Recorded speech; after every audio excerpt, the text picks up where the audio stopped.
Welcome to Christian Social Ethics. In a few minutes, I'll be going over to the Bergen Catholic game. I live just about a mile away from Bergen Catholic.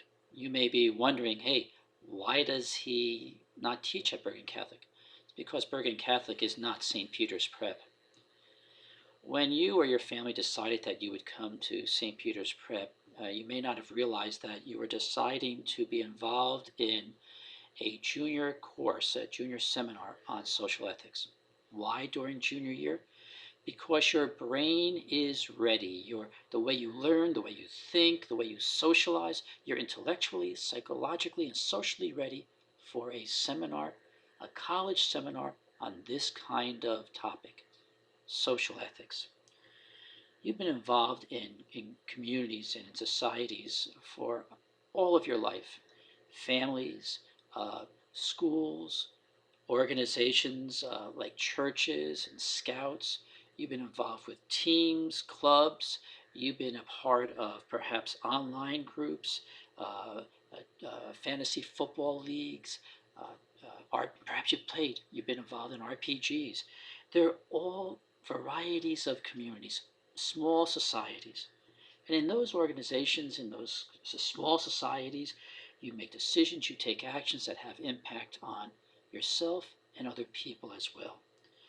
When you eat, when you sleep, when you drink, what you wear, what you see, what you listen to, they're all involving you in making decisions that have social impacts. So, this class is about you paying attention to your decision making, to the way that you go about taking actions that you do. Look at the hat I'm wearing. The hat I'm wearing, the hat I chose to buy, well, that's influenced not only the person who designed the hat, but the textile worker who made the hat, the truck driver who delivered the hat, the retailer who sold the hat. My purchase in wearing this hat has got me involved in a local and global economy. And the same thing happens to you with your social ethical, with your social involvement. It actually is a way that you express your social ethical perspective. So what's this seminar really about? Marking period 1, we're going to help you become aware of your social conscience. We're going to raise your awareness of the state of your social conscience and what forms and informs it. Marking period 2, 3, and 4, we're going to get you to see, give you a chance to make use of, relate that social conscience to some real world, real life kinds of topics and issues and situations. And in the hopes that in all those marking periods, in all those activities, you'll come to form, to develop, to figure out your social ethical perspective. So social ethics is really, genuinely about what guys call real life. It's a seminar that connects learning and real life. So let's take care of some of those issues, some of those topics that parents and students are immediately worried about at the beginning of any course. There is on Schoology. If you go there, you'll see that there is a page, course syllabus, house rules, assessment standards. If you open that up, start off with the syllabus, you'll see a description of the course and all the standards and all the objectives and a kind of outline of the course. And it even talks about things like grades and assessments. So you'll have a source there that you or your family can get a real solid snapshot of what this course is about. Let's talk a little bit about grades. Grades are posted on PowerSchool just once a marking period. You will not find grades at the progress report time. You will not find grades at any point in the marking period until the end. Throughout the marking period, you might find comments, especially at progress report times, comments on your PowerSchool.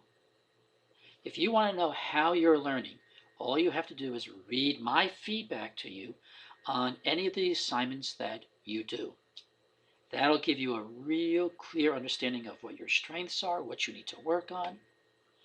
And so what we're involved in this class is a learning process.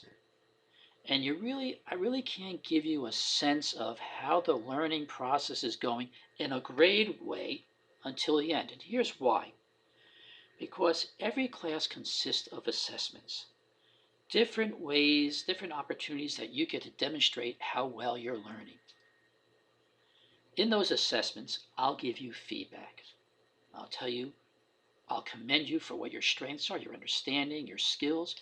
I'll make recommendations on what you need to improve and how you need to improve it, and you'll get a chance to revise that, to improve that.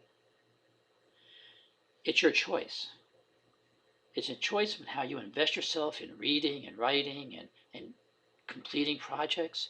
It's your choice on whether you revise and improve them if they need that. At the end of the marking period, I'll ask you, out of all the assignments that you've done, to select your best work. And that's the work, what you think is your best work, that's the work that I'll evaluate for a grade that'll go on PowerSchool. You choose to demonstrate how and what you learn. You choose to advance your learning by revising if it needs. You choose your best work. So this course on ethics, when it comes to grades and assessments, is really a matter of what you choose. You determine your learning. You determine your grades. So, how do you demonstrate how you're learning? Well, in this class, there are no quizzes or tests. There's readings, there's viewings, there's projects, there's discussions, there are essays, there's a conceptual dictionary. But they're all things that are under construction throughout a marking period. And that construction won't be completed until the end of the marking period. So I encourage you to really work on those assessments so you have a lot to choose from when it comes time to choose your best work. What's a seminar class like? I want you to see the house rules for what's really essential. And the house rules, again, is on Schoology. What's essential for this class? This class is student-centered, not teacher-centered. Very rarely will I give a lecture. You're going to find that this class is engaging. So what do I mean by engaging? I mean investing yourselves in the discussions and giving yourself a chance to really immerse yourself in the readings and in the films that we view or in the experiences that we go through. It's not about me as a teacher or my social ethics. It's about you developing your social ethics. Is there a way to get a wrong answer in this class? Sure. What if the way you write your essay or you connect ideas don't make sense? It's my job to help you see how to make sense out of that. What if you use unreliable information? It's my job to help you discover what is a credible, reliable source. What if you're contradicting yourself? It's my job and your classmates' job to help you see that and to work out that contradiction, so that you'll be able to communicate your social ethics and use your social ethics with a sense of clarity, with credibility, and with conviction. What's essential? For you to be honest, to communicate with me, to be a person of integrity, to allow me to be your teacher and also to learn with you, for you to allow yourself to learn with me and your classmates, to be a teacher yourself in this class, because you'll be helping us to understand what your social ethical perspective is. To think, to imagine, to be involved. I invite you to do that, because I promise you, I will. The last thing is, please do take a look at that syllabus, those house rules, the assessment standards. And if you have any questions, bring those questions with you to class on Monday. Also, and this is really the last thing, if you've ever played The Walking Dead Season 1, particularly Episode 1, let me know by email by Sunday night, say 8 o'clock, because that's one of the first experiences that we're going to be doing in class, The Walking Dead, in order to begin to help you surface and listen for how you make decisions. So I look forward to seeing you on Monday. If you have any initial questions, I'll be checking my email, my prep email, up until about 9 o'clock on Sunday night. See you on Monday. Hopefully you'll see you at the game as well.